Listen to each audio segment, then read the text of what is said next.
더불어민주당 경선을 앞두고 예비 후보들이 치열한 경쟁을 펼치고 있습니다. 정당 공천이 당락을 좌우할 가능성이 크다 보니 상대 후보를 비방하고 가짜뉴스가 난무하면서 과열 양상을 보이고 있습니다. 보도에 김영찬 기자입니다. 민주당 경선을 앞두고 치열한 접전을 벌이고 있는 광주시장 선거. 최근 SNS에 현직 국회의원 5명이 이용석 광주시장을 지지한다는 내용이 무차별적으로 유포됐습니다. 메시지는 지역민들에게 급속도로 퍼졌고 곧바로 윤영덕 의원 등 해당 의원들은 SNS 등을 통해 사실과 다르다며 반박했습니다. 앞서 이용석 강기정 후보 중 강 후보의 지지율이 크게 비춘다는 당내 여론조사 내용도 SNS 등에 떠돌았습니다.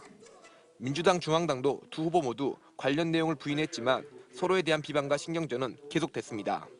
광역의 의원이라면 또 기초의원이라면 어떤 일을 할 것인지에 대한 자기 비전을 제시하는 게 핵심이고 이런 것들을 통해 시민들로부터 선택받아야 한다고 생각을 해요.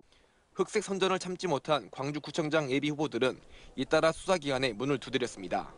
박병규 광산구청장 예비 후보는 기아차 취업 사기에 책임이 있다는 허위 비방 성명에 대해 최초 유포자를 처벌해달라며 경찰에 고소장을 제출했고 김희강 서구청장 예비 후보도 지난해 12월 인터넷 매체 기자를 명예훼손 등의 혐의로 수사기관에 고소했습니다. 예비 후보만 15명에 이르는 나주시장 선거도 잡음이 끊이질 않고 있습니다. 최근 민주당 나주시장 예비 후보 9명은 기자회견을 열고 부패와 비리 등으로 비판받는 광인규 현 시장에 대한 철저한 검증과 공천 배제를 촉구했습니다. 비방이나 흑색 선전, 가짜 뉴스가 SNS 등에 떠돌면서 선거관리위원회도 대책 마련에 나섰습니다.